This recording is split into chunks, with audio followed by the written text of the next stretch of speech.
ভারত ইচ্ছে করলেই 50টা মিসাইল মেরে 1000টা ড্রোন মেরে সাফ করে দিতে পারে যে কোনো দিন। এবং মারবেও, মারবে, ওটাও ঠিক, মারবে, কিন্তু প্রিসিশন স্ট্রাইক হবে। এখন ম্যাপিং হচ্ছে কোথায় কোথায় কোথায় কোথায়। আমরা যখন পাকিস্তানে অ্যাটাক করেছিলাম, একজন সিভিলিয়ান মারা গেছিলেন? একজনও না। প্রিসিশন স্ট্রাইক করেছিলাম। এখন এই ম্যাপিংটা কমপ্লিট হচ্ছে, কে কোথায় রয়েছে, কোন সেনা নিবাসে রয়েছেন, কোন ফ্ল্যাটে, কোন বাড়িতে, কোন ঘরটায় রয়েছে, জানলা দিয়ে ড্রোনটা গলিয়ে দেবে, এরকম ভাবে হবে। এখন আপনি যেটা সাধারণ বলতে মানুষকে মারতে চান না। মাত্র আমরা সেটা প্রত্যাশা। মোদিজি করেছেন কি, তিনি প্রত্যেকটা দলকে ওই শেখ হাসিনার ব্যাপারে যেমন প্রত্যেকটা দলকে বলেছেন লিখিত সম্মতি দাও, পরে চেঁচাবে তা হবে না। তো প্রত্যেকটা দলকে বলেছে লিখিত সম্মতি দাও, তোমাদের প্রপোজাল লিখিত দাও, সেটা লোকসভায় ফেলবো, লোকসভা থেকে রাজ্যসভা যাবে, তারপর বিল পাস হয়ে আমরা বন্ধ করে দেবো। আমরা আজকে বন্ধ করবো, কালকে তোমরা বলবে ওখানে না খেয়ে মানুষ মরে যাচ্ছে, ও হবে। আমাদের কথা হচ্ছে যে এই 2% মানুষের জন্য 98% মানুষকে আমি খাদ্যপণ্য থেকে বঞ্চিত করব কেন? এটা গেল খাদ্যপণ্যের ব্যাপার। দুই হচ্ছে, করি না আমাদের দেশে আপনি যেটা বললেন, আমরা যদি ওইটাই গ্রহণ করি 2%-এর জন্য বাংলাদেশে আপনারা কোনো বা ভারত কোনো প্রতিক্রিয়া দেখাবে, ভারত নিশ্চয়ই সেটা চিন্তা করছে এবং গো স্লো নীতিতে সুনীল গাভাস্কারের মতো ভারত সেভাবে কাজ করছে। এবং আমরা আমাদের দেশে 2% লোকের কথা চিন্তা করলে তো হবে না। মেজরিটি হচ্ছে বাংলাদেশের শান্তি চায়, বাংলাদেশ একদম স্থিতিশীল হোক সেটাই চায়। সো আমরা প্রতিবেশী সুলভ আচরণ করতে চাই, ভারতও আমাদের সাথে সুসম্পর্ক রাখবে, আমরাও ভারতের সাথে সুসম্পর্ক রাখবো, এটাই আমাদের প্রত্যাশা, এটাই হওয়া উচিত এবং এটাই হয়ে এসছে। এবং ভারত আমাদের উপর, বাংলাদেশের উপর কোনো প্রকার কোনো রকম আক্রমণ করতে চায় না, বিগত 54 বছর আমরা সেটা বুঝেছি। ঠিক আছে, কিন্তু আমাদের ভিতরে কিছু আবার উচ্ছৃঙ্খল লোকজন আছে, তারা প্রতিক্রিয়া জানায় অন্য অন্য দেশের প্ররোচনায়, সেটিও বাংলাদেশের মানুষ স্বাভাবিকভাবে নেবে না। জি, আপনি এটার একটা কনক্লুশন দিবেন দাদা, ভারত বাংলাদেশ সম্পর্ক, তারপর আমরা আপনার প্রসঙ্গে আসবো। জি, এখন দেখুন, এই যে আমাকেও কমেন্টে অনেক কিছু লেখেন, মোদিজির দ্বারা হবে না, ইন্দিরা গান্ধী থাকলে হতো, মোদিজি একটা ভীতু মানুষ। আর মোদিজির কূটনীতি বুঝতে গেলে 4টে জন্ম নিতে হবে। এখানে যারা মাথায় বসে আছে, এক হচ্ছে মোদিজি, 2 হচ্ছে জয়শঙ্করজি, 3 হচ্ছে অমিত শাহ, 4 হচ্ছে অজিত দোভাল। এই যে যারা মাথাগুলো রয়েছে, এই যে গ্রুপটা, এটা তো আপনার আমার থেকে অনেক বেশি এগিয়ে ভাবে, 20 কদম এগিয়ে ভাবে যে আমি যদি আজকে এটা নিই, স্টেপটা নিই, তাহলে 20টা কদম পরে কি তার রিয়াকশন হতে পারে। ফলে এখন ভারতবর্ষ এটা করছে, সহ্য করে যাচ্ছে। এই যে হিন্দু নির্যাতন এত হচ্ছে, মারা যাচ্ছে, ভারতবর্ষ ডসিয়ার পাঠাচ্ছে, প্রতিবাদ করছে, সারা বিশ্বকে জানাচ্ছে। এবার যখন নাকের ওপরে উঠে যাবে, তখন তো অলরেডি উঠতে শুরু করেছে, এই অবধি চলে এসছে জল, কিন্তু এই অবধি চলে এসছে। আমি আপনাকে পুরো গ্যারান্টি দিয়ে বলছি, জল এই অবধি চলে এসছে, আর এইটুকু বাকি আছে। দাদা আপনি এটা হাতটা যেদিকে যখন এখানে নিয়েছেন, আপনার অডিও খুব ভালো এসছে, মানে ভয়েসটা খুব ভালো এসছে, সাউন্ডটা খুব ক্লিয়ার এসছে, হাতটা জল যখন আচ্ছা, দেখাচ্ছিলেন। আচ্ছা দাদা, মানে ওই সাউন্ডটা ওই মাইক্রোফোনের দিকে গেছে। আচ্ছা দাদা, আরেকটা কথা বলি, এটা তো আচ্ছা, বাংলাদেশে নির্যাতন হচ্ছে, আমরা প্রত্যাশা করি অনাকাঙ্ক্ষিত, ভারতেও নাকি এরকম হচ্ছে, ভারতেও তো দেখেছি আমরা, সেটা কেন হচ্ছে, এটার একটা সলিউশন কি? দেখুন, আমরা সাধারণ মানুষ যারা আছি না, তারা অত কূটনীতি বুঝি না। তারা আমরা যা দেখছি তার উপরে আমরা রিয়াক্ট করছি। আপনার দেশের মানুষ যেমন, আমার দেশের মানুষও তেমন। আমার অবাক লাগে, আমার দেশের যারা কূটনীতিক এই যে দলের নেতাগুলো আছে, 546টা দল সারা ভারতবর্ষে, সিঙ্গেল পার্টিরও দল রয়েছে, এরকমও আছে।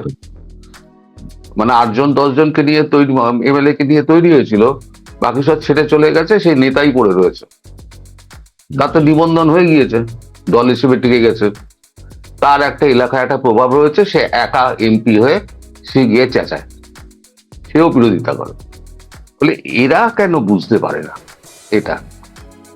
আমি একবার লিখেছিলাম মোদিজিকে যে আপনি একটা কর্মশালা করুন এদেরকে শিক্ষিত করার জন্য। কর্মশালা না করলে পরে এরা শিক্ষিত হবে না। এরা জানে না যে কূটনীতিটা কি এবং কূটনীতির অর্থটা কি। এদেরকে যদি না শেখান তাহলে এরা বুঝবে না। এই যে এখন বাংলাদেশ নিয়ে এত কিছু হচ্ছে, আমাকে প্রচুর কমেন্ট করে, দর্শক আমার দেখা ছেড়ে দিয়েছে, এমনও হয়েছে আমার ভিডিও দেখে না, রাগ করে দেখে না, যে দেখে কি হবে, গুজববাজ গুজববাজ। দাদা, এখন এই প্রসঙ্গে আসি। আপনি মোদিজির কথা বলেছেন, আপনি ভারত বাংলাদেশ সুসম্পর্ক হোক এটা আমরা চাই, বাংলাদেশের 98% প্রতিবেশী সুলভ আচরণ চায়, আপনাদের কাছেও চায়, আপনারাও সেটা চান, এটাই স্বাভাবিক, কূটনৈতিক বিষয়টাই তাই। আপনার প্রসঙ্গে এখন আসি, কিছু কিছু বিষয়, যেমন আপনি অনেকগুলো কথা বলেছেন, আমি আপনার ভিডিও দেখি, আপনার অনেকগুলো ভিডিও দেখি, ধরেন জানুয়ারির 3-4 তারিখের দিকে কিছু একটা কি ধরনের একটা যুদ্ধ পরিস্থিতি বা এই ধরনের কিছু বলেছেন, মাঝে মধ্যে কিছু কথা বলেন এবং এগুলার কিছু কিছু আলোচনা সমালোচনা হয়, এবং বাংলাদেশেও আপনার বহু ভক্ত আছে, আবার সমালোচকও আছে, থাকাই স্বাভাবিক। সেই ক্ষেত্রে কিছু কি হচ্ছে বা কিছু কি ঘটছে, আপনি যে কথাগুলো বলেন কোন সোর্স থেকে বলেন? আমরা 10 মিনিট যাব, 10 মিনিট আমি আর একটু বলে রাখি দর্শকদেরকে, আমাদের 11টার সময় আরেকটি লাইভ আছে, সেটা হচ্ছে শেখ ফরিদ এবং কবি হাসান আল আব্দুল্লাহ, দুজন থাকবেন, বাংলাদেশ সময় রাত 11টায়। জি দাদা, এখন যে প্রসঙ্গটা আনলাম এটা আমাদের দর্শকদের জন্য একটু বলবেন। আপনি নিজেই বলেছেন অনেক সময় বলা হয় গুজববাজ, অনেক সময় বলা হয়। হ্যাঁ জি। হ্যাঁ হ্যাঁ, আমি হয় কি, হচ্ছে কি, আমি যেহেতু এই সাউথ ব্লক নর্থ ব্লকের অলিতে গলিতে আমি এত বছর ঘুরেছি, প্রত্যেকটা ইট দালান আমি চিনি। যারা আমার সঙ্গে জুনিয়র হিসেবে ঢুকেছিল তখন তারা ডেপুটি ডিরেক্টর ছিল, এই সেক্রেটারি ছিল, তারপর তার ডেপুটি ডিরেক্টর হচ্ছে, এখন ডিরেক্টর হয়ে গেছে, আমি রিটায়ার করে গেছি, কিন্তু তারা তো রিটায়ার করেনি, তারা ওই পদেই বসে আছে, বন্ধুত্ব কিন্তু রয়ে গেছে। এই যে বিক্রম মিস্ত্রি, সে কিন্তু ওয়েস্ট বেঙ্গলে আমাদের নগরের উন্নয়ন মন্ত্রী, তার সচিব ছিল, দপ্তরের সচিব ছিল, তার সঙ্গে আমার সেই সময় থেকে আলাপ। তারপর সে যখন এখান থেকে চলে গেল দিল্লিতে, পোস্টিং হলো, তখন তারপরে তো প্রথম ওর রাষ্ট্রদূত হলো মালদ্বীপে। মালদ্বীপটা কোথায় একটা হয়েছিল, আমি কনগ্রাচুলেট করলাম। তারপর সে এখন বিদেশ সচিব হয়েছে, কিন্তু আমার সঙ্গে বন্ধুত্ব অ্যাকচুয়ালি সেই জায়গায় রয়ে গেছে। আমি দিল্লি গেলে তার বাড়িতে ওই তার জোড়াজড়িতে ওই যেটা দুটো উল্লেখ করেছিলাম খেতে হয়। তো এই সমস্ত লোকজন যারা রয়েছে, নর্থ ব্লক সাউথ ব্লক, তারপরে তো আপনার মিলিটারি ইন্টেলিজেন্স, যা রিটায়ার করেছে আমার সঙ্গে কাজ করতেন, তারা রিটায়ার করেছেন, তাদের তো জুনিয়র রয়ে গেছে, যে রিটায়ার করে চলে এসছে তারও তো একজন জুনিয়র ছিল, সে তখন আঁকায় বলছে, সে স্যারকে বলে, স্যারের কাছ থেকে আমি কিছু কিছু খবর পাই, ধরুন 10টা ফোন করলে পরে আমি 10 লাইন পেলাম, ওই 10 লাইন নিয়ে আমি একটা ভিডিও করলাম। এবার হচ্ছে কি, আমি যখন ভিডিওটা করছি তখন মানে সেটা অনেক আগে হয়ে যাচ্ছে, ঘটনা ঘটছে অনেক পরে, যখন ঘটনাটা ঘটছে তখন আমার ভিডিওটা কিন্তু মাথা থেকে ইরেজ হয়ে গেছে। আপনি বলুন না, 2024-এর আগস্টের পর থেকে আমি যে ভিডিও করছি, আমি তখন বলেছিলাম আজকে যেটা ঘটছে যে একে অপরের প্যান্ট জামা ছিঁড়বে, এই দল টিকবে না, ইউনুসের জামা কাপড় এই দেশের লোকই টেনে হিসড়ে নামাবে, খুলবে, এবং ইউনুস হাসির কাস্টে ঝুলবে। এরা কেউ জনপ্রিয়তা পাবে না, এরা সব কটা হচ্ছে চোরটা চিটিংবাজ। আজকে কিন্তু প্রমাণিত হয়েছে। আমি যে কটা কথা বলেছিলাম সব কটা কথা কিন্তু পুরোনো ভিডিও দেখুন মিলেছে, দেরিতে মিলেছে, কিন্তু তাৎক্ষণিকভাবে কখনো হয়নি বলে লোকে আমাকে এই সমস্ত বলে। এখন অনেকে লিখে যে হ্যাঁ আপনার কথাই ঠিক হয়েছে, মানে রিলেট করতে পারে না, অনেক আগে শুনে আপনি যেটা বলেন ইরেজ হয়ে যায় দেন। যেমন হ্যাঁ হ্যাঁ পড়াশোনার মধ্যে না থাকলে যেমন আমি ভুলে যাব, আপনি ভুলে যাবেন। পড়াশোনার মধ্যে থাকলে তবে তো মনে থাকবে, যার জন্য আমাদের রোজ পড়াশোনা করার অভ্যেসটা করানো হয়েছে। এইটা হচ্ছে ব্যাপার। আচ্ছা আচ্ছা, ঠিক আছে, এটা ঠিক আছে বলছেন আপনি। বলছেন যে সেই পরাশক্তি যদি এই এশিয়া মহাদেশে বা দক্ষিণ এশিয়ায় আসে, চীন, চায়না এবং রাশিয়া এবং ইন্ডিয়া যদি এক হয়ে যায়, সেটা আরেকটা অবস্থা তৈরি হবে। ভয়ঙ্কর অবস্থা হবে, ভয়ঙ্কর। এবার চীন অ্যাক্টিভ করে দেবে কাকে? নর্থ কোরিয়াকে। আপনি যাই বলুন না কেন, সেই বড় মানে মালিক কিন্তু কিম জং উনকে কিন্তু রাগায় না, কারণ ও হচ্ছে পৃথিবীর সর্বশ্রেষ্ঠ পাগল। আর এসআরএমবি যদি প্রথম গিয়ে কোথাও পড়ে তার রাজধানীতে, সেটা কিম জং উনেরই পড়বে। তারপর কি হবে সেটা দেখা যাবে। ডাইরেক্টলি কিন্তু চীন তাইওয়ানে উঠবে আর ওকে দিয়ে মাঠটা খাওয়াবে। আচ্ছা, এখানে একটা কথা বলি, চীন তাইওয়ানে উঠবে মানে চীন কিন্তু তাইওয়ানকে তাদের পার্ট মনে করে। এটা যদি কেউ উচ্চারণ করে one China with Taiwan, China policy, এটা যদি China policy, one China policy, হ্যাঁ, তো এইটা কোনোভাবেই তারা এটা সহ্য করবে বলে আপনার কি মনে হয়? যে তাইওয়ানে গেলে কেউ যদি তাদের উপর আক্রমণ করে চায়নার উপর, এটা কি তারা সহ্য করবে? না না, চায়নাকে অস্ত্রশস্ত্র, এই তাইওয়ানকে অস্ত্রশস্ত্র সবই দিয়ে রেখে দিয়েছে, মিলিটারি বেসও করা আছে, কিন্তু চীনের যে সামরিক শক্তি ওই অঞ্চলটায় রয়েছে, নিজের কুত্তা আপনার গলি মে শের আয়। তো চায়না তাইওয়ান তো ঢিল ছুড়লে তাইওয়ান, সেক্ষেত্রে মাটির দিকে বোমার বিমান উড়বে, গিয়ে মারবে, মেরে চলে আসবে, জাহাজ নিয়েও যেতে হবে না। সে তো 2500 কিলোমিটার তো মিনিমাম তো চলাফেরা করতে পারে, তাকে রিফুয়েলিং করতে হবে। কুত্তা আপনার গলি মে শের আয়, তা চড়বেই, এই রিয়াকশন তো হবেই। আর যদি এটা চায়না রিয়াক্ট না করে, তাহলে চায়নার যে অর্থনীতি আছে সেই অর্থনীতি কিন্তু ভেঙে পড়বে, কারণ মালিক কিন্তু আরো চাপবে, তখন মালিক কিন্তু ছেড়ে দেবে না।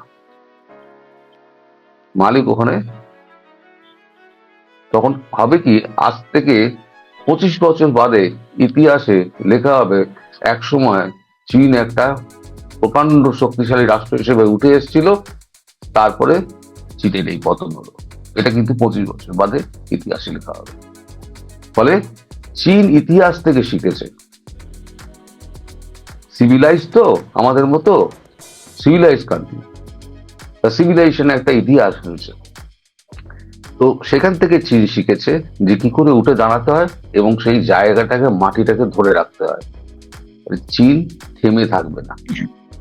আচ্ছা, আরেকটা কথা বলি, চীন যেভাবে বাণিজ্যিক ভাবে সারা পৃথিবীকে একত্রিত করেছে, অথবা চীনের প্রোডাক্ট সারা পৃথিবীতে, আমেরিকার ঘরে ঘরে, ইংল্যান্ডের ঘরে ঘরে, জাপানের ঘরে ঘরে, জাপানের মতো দেশে চাইনিজ প্রোডাক্ট, হ্যাঁ, কানাডার ঘরে ঘরে, সেই চীনের সাথে কেউ কি লড়াই করতে যাবে?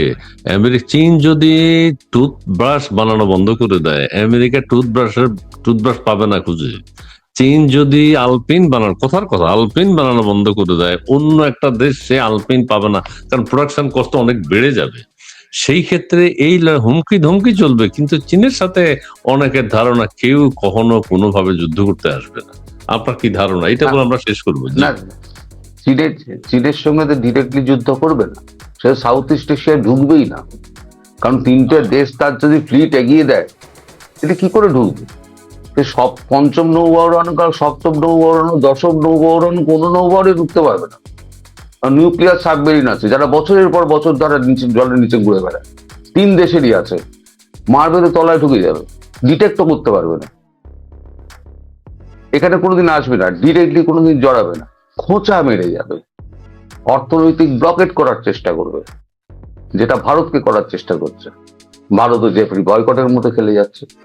যে এখানে পেশেন্স হারাবে সেই কিন্তু হারবে, আর ভারতের পেশেন্স কিন্তু অনেক বেশি, আমরা ধৈর্য ধরতে পারি।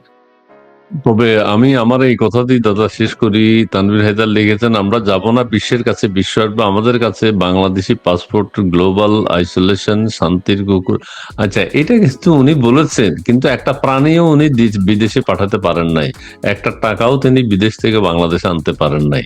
তিনি হচ্ছেন আমাদের শান্তি। দাদা এই কথাটা বলি, বাংলাদেশ থেকে ভারতের বিরুদ্ধে যে কথাটা বলা হয় মাঝে মধ্যে, আপনি বলছেন 2% বলা হয়, বাংলাদেশের চেয়ে বেশি বলা হচ্ছে আমেরিকা থেকে ভারতের বিরুদ্ধে।